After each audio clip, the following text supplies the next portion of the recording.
Rachel is running through hostile territory with bullets hitting the ground around her. Taliban fighters are everywhere in this Afghan village. Her squad is 30 meters behind her position, pinned down inside a building, taking heavy sustained fire from multiple directions. Rachel got separated when the ambush started 5 minutes ago. She was on point walking lead position for the patrol. The IED detonated directly behind her, cutting her off from the squad. Now she's completely alone and exposed in enemy territory, trying desperately to get back to her team. But there are too many Taliban fighters. Too much incoming fire from all sides. She dives behind a crumbling wall to catch her breath. Her M4 rifle is ready with a full magazine loaded. She's been deployed to Afghanistan for 3 months with 101st Airborne. This is her first real combat engagement under fire. Her training took over immediately with pure muscle memory. But now she's actively thinking and carefully assessing the tactical situation. Her 8-soldier squad is pinned inside a 2-story building. Taliban have them surrounded on 3 sides with maybe 40 fighters total. The squad is significantly outnumbered and outgunned in this fight. They desperately need support from air assets or artillery. But the radio traffic is complete chaos with multiple units under simultaneous attack. Resources are stretched impossibly thin across the province. Her squad is considered low priority for extraction. They're effectively on their own right now. Rachel carefully looks around the corner to observe Taliban positions.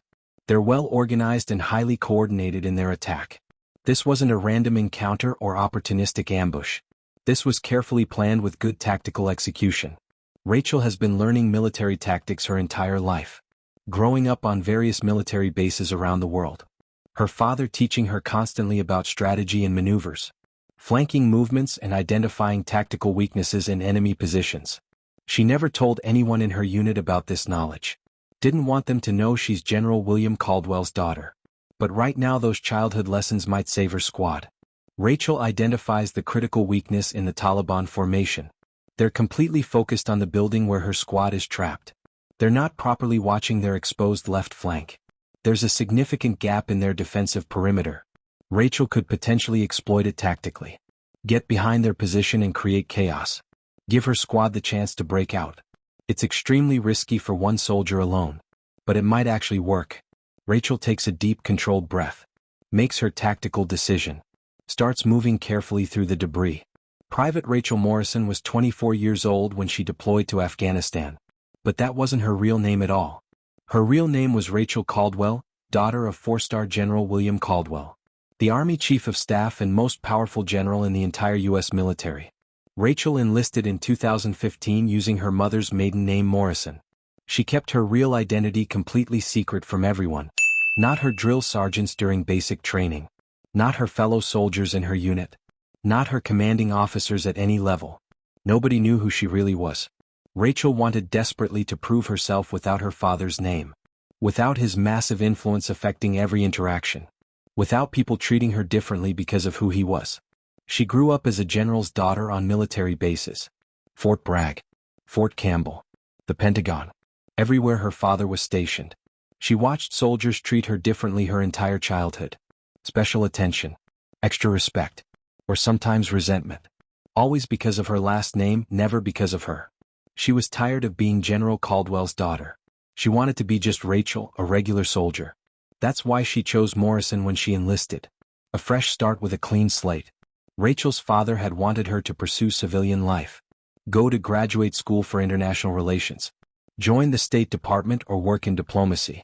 Something safe and prestigious that matched a general's daughter. But Rachel wanted to serve in uniform like her father.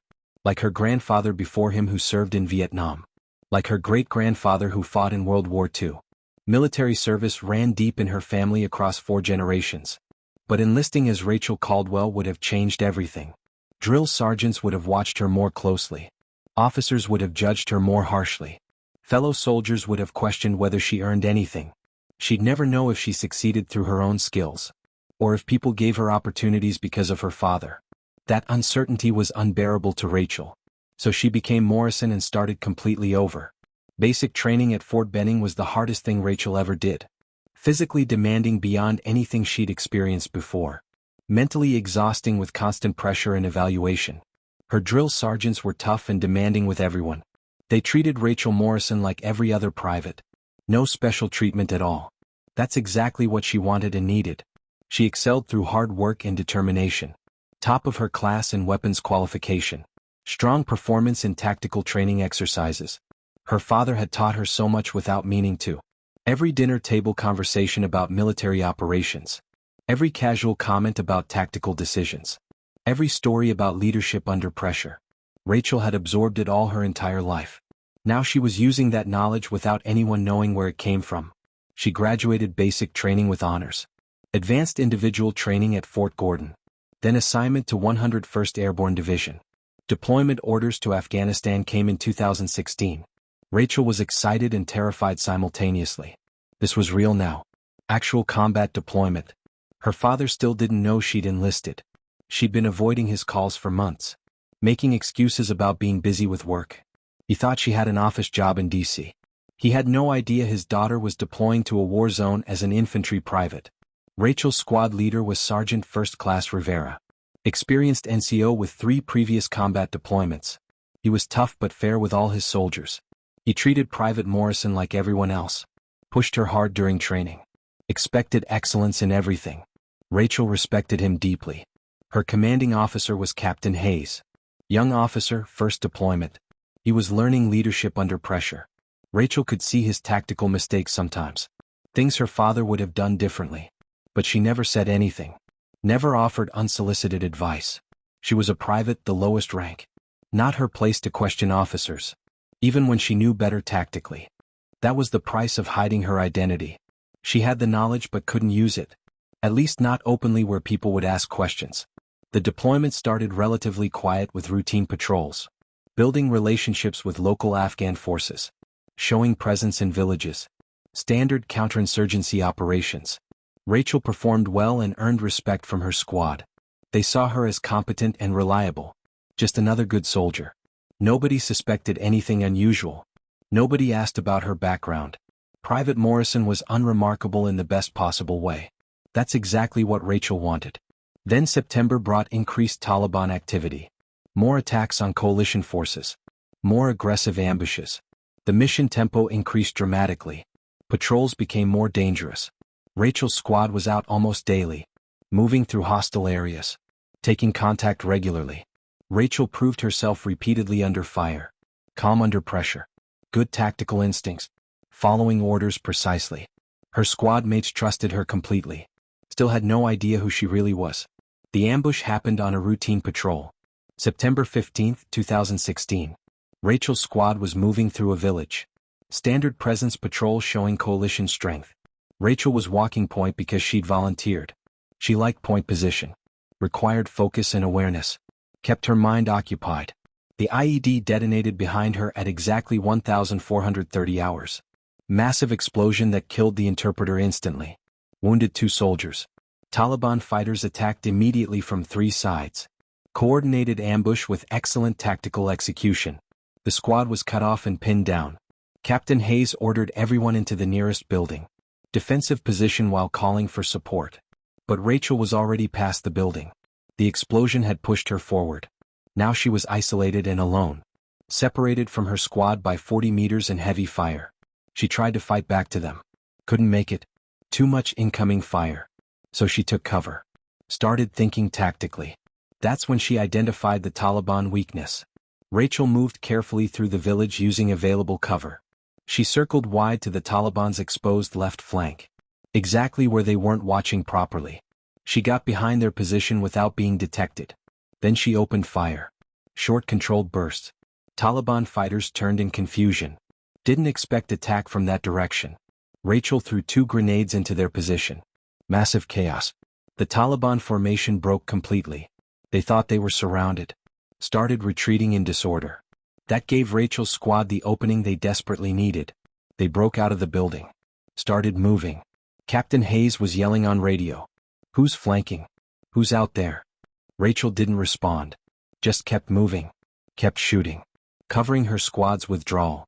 Within 5 minutes the squad had extracted. Taliban had retreated.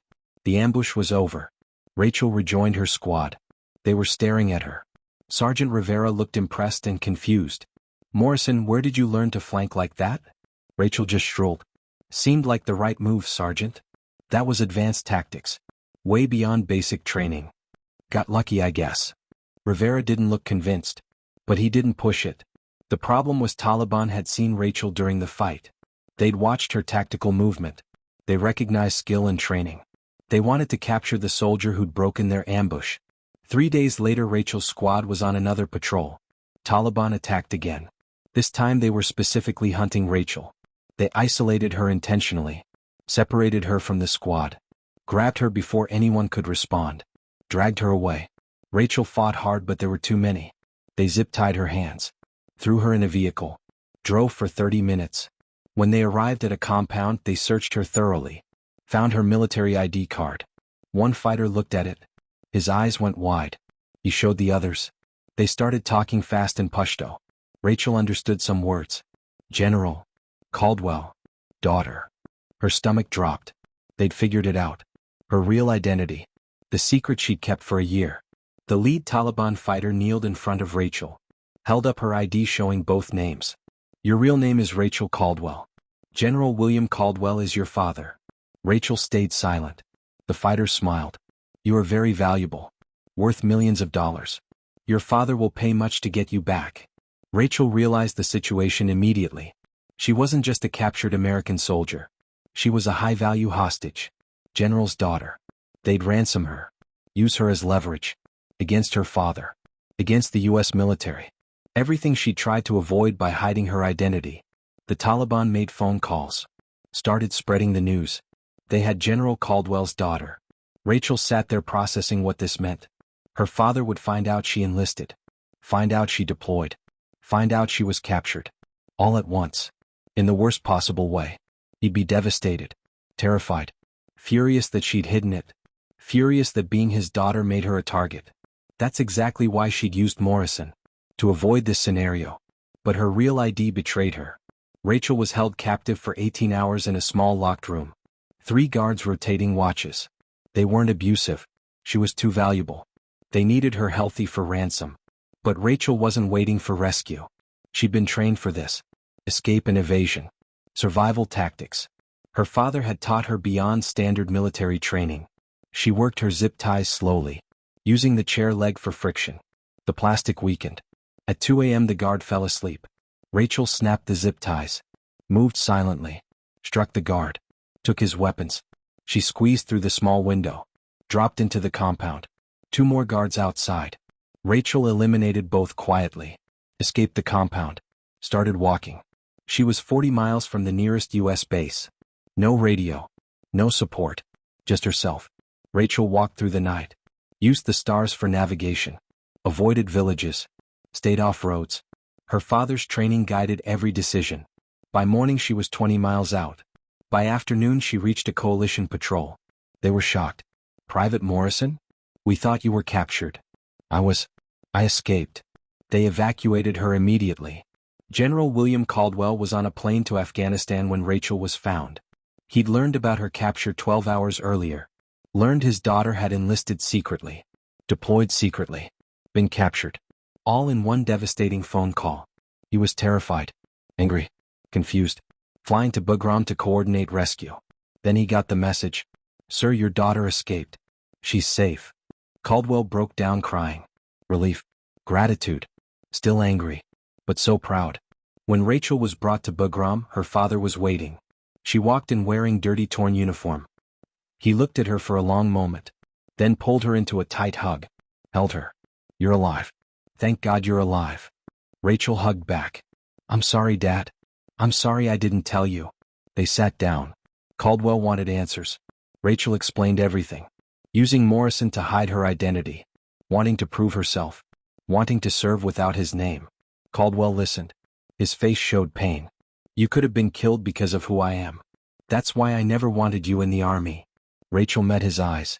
That's exactly why I had to prove I could do it without your name. Caldwell looked at his daughter. Saw her strength. Her capability. Her determination. He was proud. But also devastated that she'd felt the need to hide. That his name had been a burden instead of a blessing. You don't have to prove anything to anyone. You're my daughter. That's enough. Rachel shook her head. No, Dad. It's not. I needed to know I could do this. Without you. Without your influence, I needed to earn respect as Rachel, not as General Caldwell's daughter. Her father understood. It hurt, but he understood. You escaped on your own. Walked 40 miles. That's incredible. You taught me well. I taught you to survive. But you had the courage to use it. They talked for hours. About her service. Her deployment. Her squad. Her father was proud. She was an excellent soldier. Would have been promoted already if anyone knew her tactical skills. But Rachel wanted to stay Morrison. Wanted to finish her deployment as herself. Caldwell agreed reluctantly. The Army kept her real identity classified. For her safety. Private Morrison returned to her unit. Finished her deployment. Earned Bronze Star for the flanking maneuver. Her squad still doesn't know she's General Caldwell's daughter. Just knows she's an exceptional soldier. Rachel left the Army in 2018. 2 years of service. Proved everything she needed to prove. Her father attended her discharge ceremony. Proud. She went to graduate school afterward. International relations. Just like he'd wanted originally. But now she'd served. She'd been a soldier. She'd proven herself. Not as General Caldwell's daughter. As Private Rachel Morrison. A soldier who earned respect through skill and courage. That's all she ever wanted.